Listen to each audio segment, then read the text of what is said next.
So let's look back at some key points that you learned in your module on the 17th century. Point 1, this period involved massive changes in religion and economics, both of which had political implications. Here's a painting to show you the enormous power and prestige of the popes prior to the Protestant Reformation. This painting shows Pope Sixtus IV seated in a kind of throne among the grandeur of the Vatican. The Pope, the papacy, the Catholic Church had been the, as you might put it, the spiritual or religious ruler over all of Europe since about the year 500. And then in 1500, we get a break. So 1,000 years of religious cohesion under the institution of the Roman Catholic Church is ruptured with the Protestant Reformation. And here's a very clever illustration, a photo illustration made by Elizabeth Brockway, showing a portrait of Martin Luther, who is painted here by Lucas Cranach, and she's taken that painting from the 15th century, and she's juxtaposed it with this image of the theses, the complaints, the accusations that Martin Luther had, that was saying that the authority of the Catholic Church should no longer be followed. This is tremendous because there had never been such a thing as religious pluralism in Western Europe up to this point. So the Protestant Reformation was a kind of cracking in the wall of a monolithic institution. So what had all been part of the Catholic Church, which is represented Catholicism in this yellow, in this map, splits off into competing versions of Protestantism. And this involves outright religious war. So what you're seeing in the 17th century sets the stage for what's coming in the 18th century, when you get the revolutions of the 1770s, the 1780s, the 1790s, and you get an idea of separation of church and state. First Amendment, the Bill of Rights in the U.S., Congress shall make no law respecting an establishment of religion or prohibiting the free exercise thereof. The desire to make an establishment clause, to insist on a separation of church and state, comes out of this map. And the violence, the warfare, the terrible rift in society that came about from this religious moment of fracturing. And that religious warfare is the context for understanding the over-the-top extravagance of these Baroque ceilings, right, with their special effects that are like a Marvel superhero film with these, muscular bodies plunging out of the illusionary space. They are supposed to awe the viewer into a kind of complete submission to the message.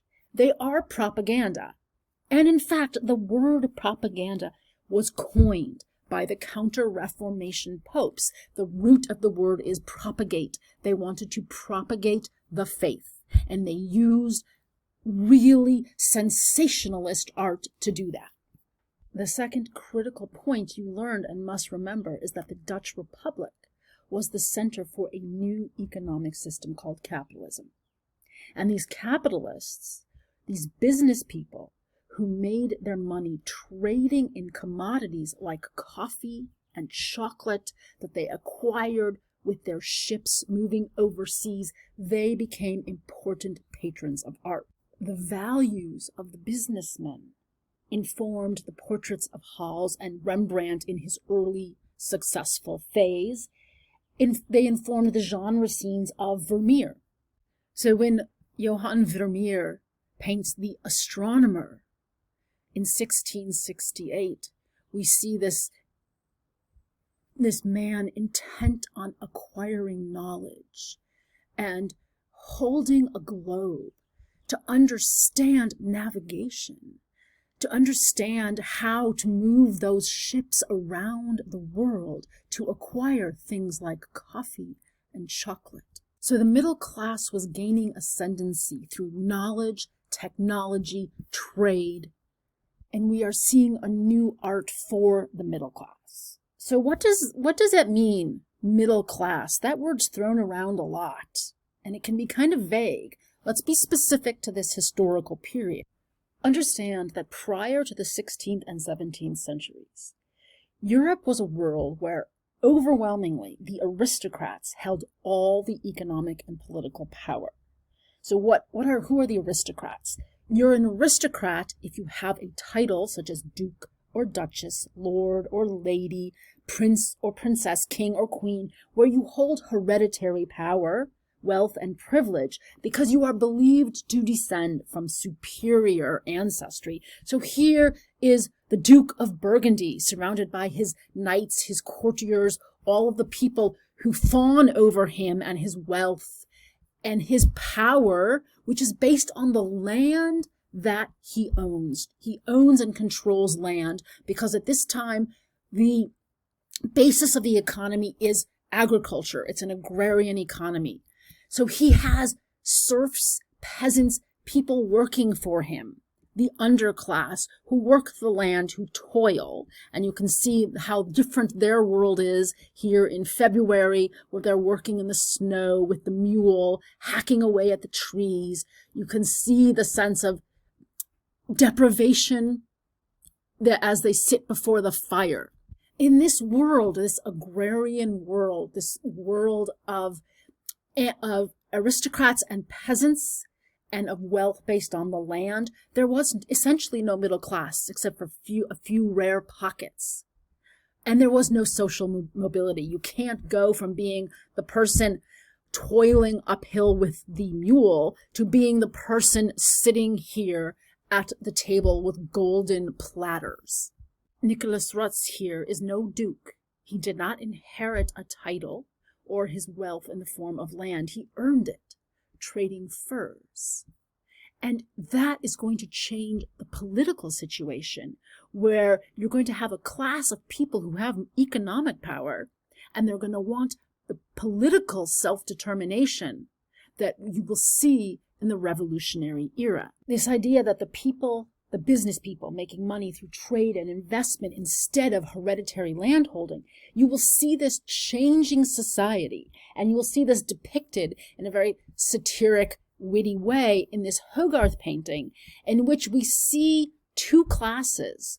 We see a man of the business classes, and he wants to go up in status and power.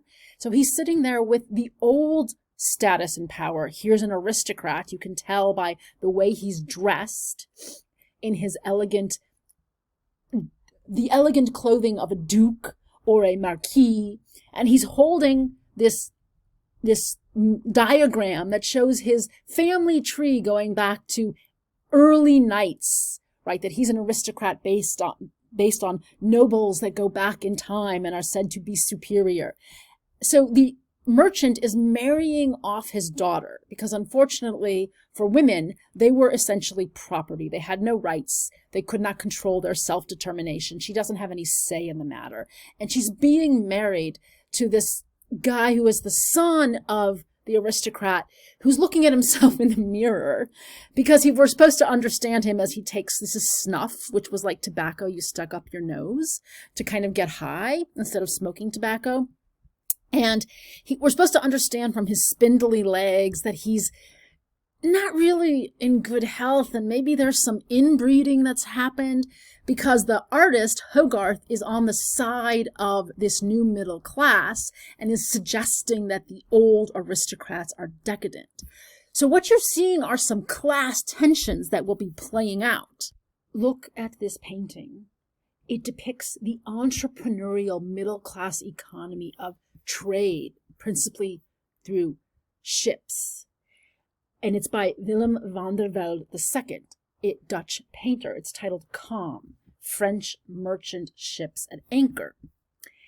So it is showing us how seafaring trade was the source of new wealth. Keep in mind that seafaring exploration and trade was also the source of new suffering, because all of this maritime exploration in search of new sources for commodity exchange, things like chocolate and tobacco and tea, all of this was producing the system known as colonialism. You need to know the exact definition. It is the policy or practice of acquiring full or partial political control over another country, occupying it with settlers, and exploiting it economically. So Wikipedia, which isn't always a reliable source, does have this great atlas of colonialism, where you can see maps of colonialism as that process unfolds century by century. So they start in 1492. You remember that date from grade school. And they start and they show you the powers that will become the major colonial powers. So Russia, red for Britain, France is blue, Portugal is green, and Spain is in this yellow that's kind of a greenish yellow. If we scroll ahead to 1660, which is 9 years before Rembrandt passes away, look at the expansion.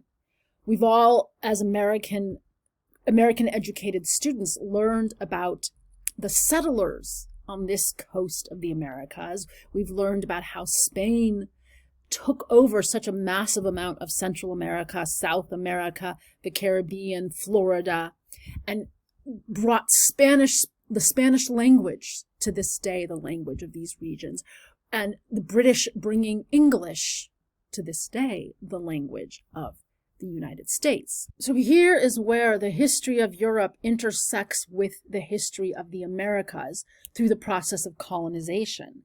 And we have an engraving depicting Captain John Smith to signal the movement of Europeans into the New World, into Virginia, the establishment of the Virginia colony. And you can see from the collar, the style of the collar, the style of the clothes, how closely he belongs to the period of Rembrandt and Vermeer. You can even see the globe that you saw in Vermeer's painting. So this process of geographical expansion of Europeans through the colonialist project will lead to encounters with different peoples of different cultural heritage. And as we well know, colonialism is about making a profit. That's what was important with the capitalist system. You have investors investing money in these ships and expecting a return. They're shareholders. They want to make a profit. They want a return on their investment.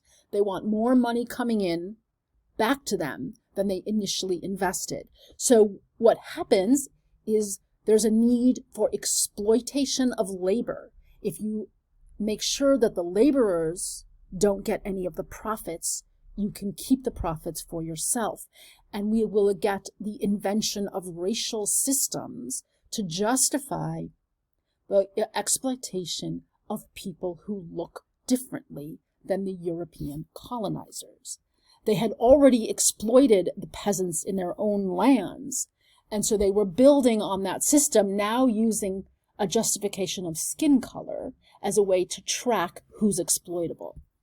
And so those ships, those proud ships that enabled the Dutch to go out, will also become, under colonialism, ships of torment. We could call them concentration camps on the sea, as they become the means for having a slave trade. So as our studies move into the 18th century, with these historical processes unfolding, we will see art being often used as a tool of politics, just as the Counter-Reformation popes did. And there will be many kinds of politics, including the politics of emancipation.